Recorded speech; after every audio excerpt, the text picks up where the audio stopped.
So I'm currently filming this on the 27th of October, so I know that for some people my spooky season TBR, my seasonal TBR for the Halloween season will be spectacularly late. But I raise you this. Spooky season for me extends past October all the way into November up until like November 30th, and then December is when, you know, Christmas begins. So for me, November, where it's darker, it's colder, like the weather is getting harsher, that still counts as spooky times, even though that Halloween has passed. So I'm not late in uploading this video, I'm just changing the rules.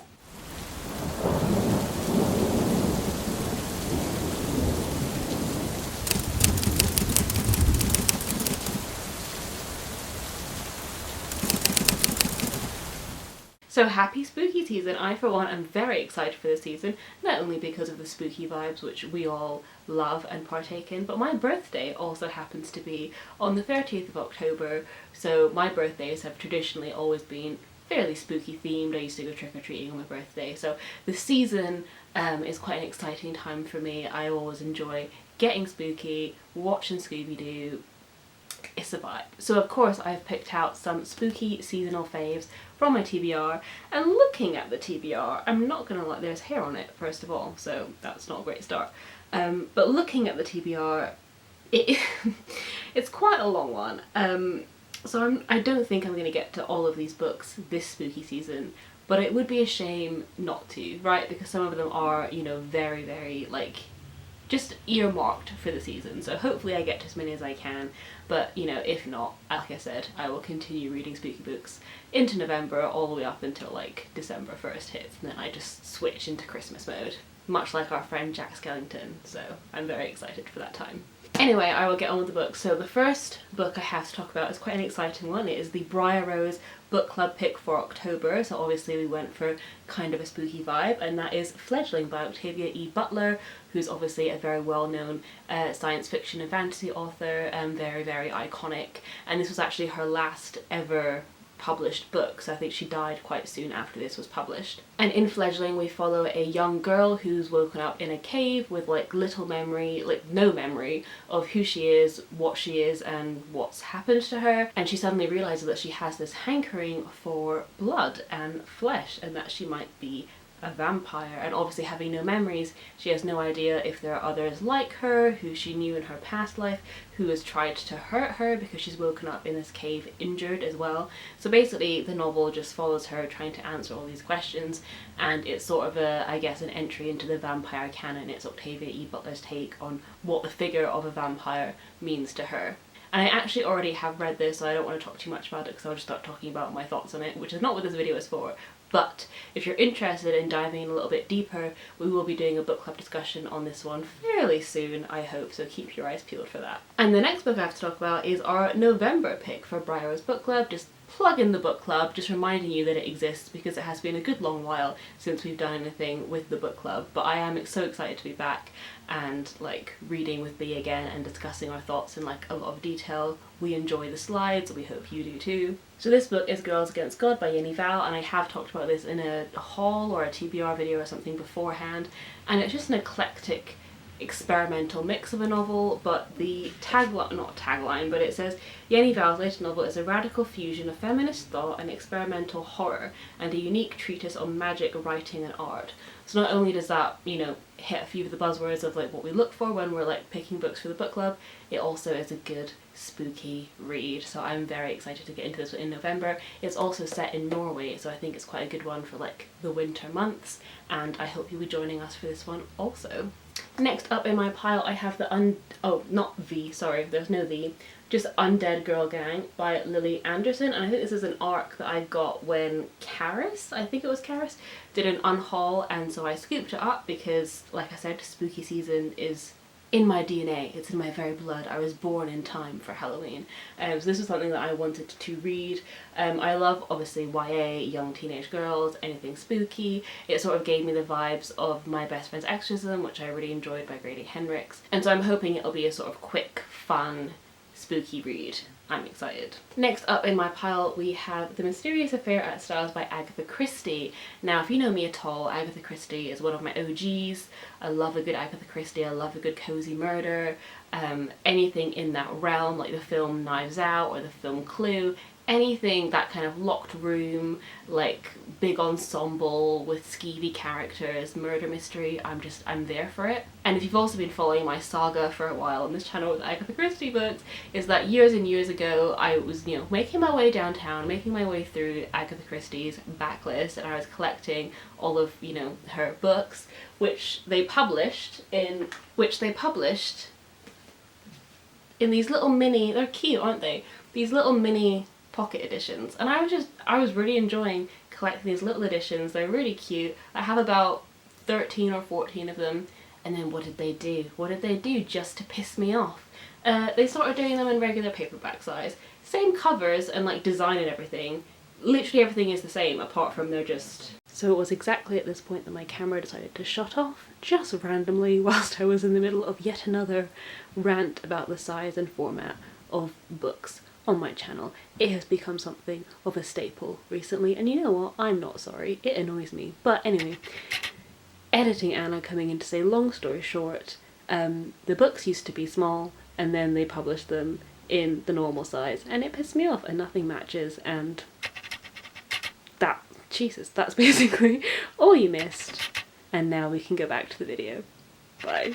So it's been like 5 or 6 years since I've actually read a new to me Agatha Christie novel. I've read some of her most iconic ones, but I was just avoiding buying any new books because I wanted to have a cohesive collection. I wanted to find a publisher who was publishing them like in the same style so that I could have a cohesive collection, but I've just decided I just want to read more Agatha Christie. I'm in the mood for it. So I just bought this, The Mysterious Affair at Styles, which is her first Poirot novel. I've been wanting to read it for years, and I saw it in the shop. And I had my points on my Waterson's card, and I just thought, you know what, 'tis the season. 'Tis the season for a good old murder. So who knows where I'm at on like having a collection of Agatha Christie novels. I don't know if I'm going to just keep buying these bigger paperback editions, or if there's like another edition that I want maybe somewhere down the line.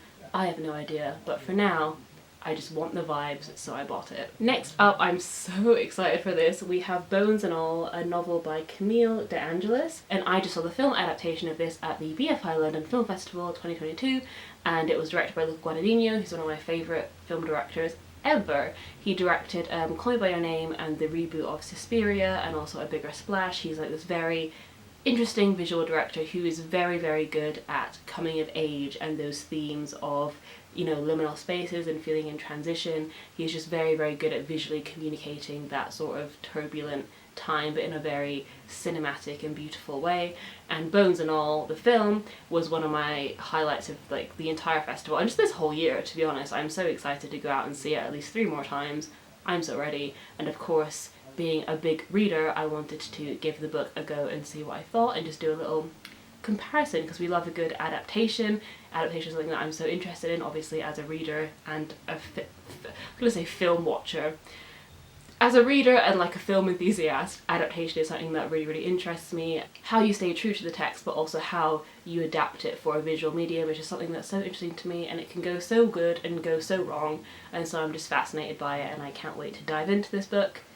And I realise now that I have not said anything about what it's actually about, but we're following Marin, who's this young girl who for basically the entirety of her life has had to be moved around by her dad because she just keeps biting people. She just keeps wanting to eat people, and it's obviously a bit disruptive. And we pick up, I'm not sure in the novel, but in the film we pick up at the beginning where her father has just said, like, I can't do this anymore, you're on your own.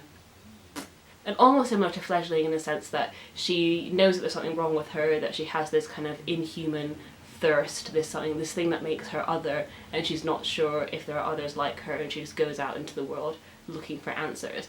And it was wonderful, so I'm really, really excited to get to this. And then we have these 2 collections from the British Library, which are these like horror anthologies that they do, and this one is called Evil Roots, Killer Tales of the Botanical Gothic, edited by Daisy Butcher, and this one is Weird Woods, Tales from the Haunted Forest of Britain, edited by John Miller. And these are both anthologies of short stories, so I'm really excited to just kind of dip in and out with these. I think they'd be really good like just before bed. A little bit of a scare just before I like settle down to sleep, but you know, that's how you roll in this house, and I'm very, very excited to dive in. If I don't get to this Halloween season, I'll be kicking myself so hard, because it is just, look at that, it is just perfectly, everything about it just screams Halloween, and I'm so excited. It is Her Majesty's Royal Coven by Juno Dawson, and it is about this coven of witches that work for like a branch of the government. Obviously the letters spell out HMRC, very funny, and knowing Juno Dawson, I think it will be like fun, fresh, really compelling writing, and I'm really excited to see her write something that is for adults with a little bit of spook in it, because I know she wrote some horror for YA for like young adults. I think I read Hollow Pike of hers, and that's the only one that I read, but I remember really enjoying that, so I'm excited to see what she does with like the spooky themes for adults, and I'm really excited to get to this one. I also have here Everything Under by Daisy Johnson, and I can't remember why I put this in here. I don't actually know if it's spooky or not. Let's have a look. Daisy Johnson's debut novel turns classical myth on its head and takes readers to a modern-day England unfamiliar to most. As daring as it is moving, Everything Under is a story of family and identity, of fate, language, love, and belonging that leaves you unsettled and unstrung.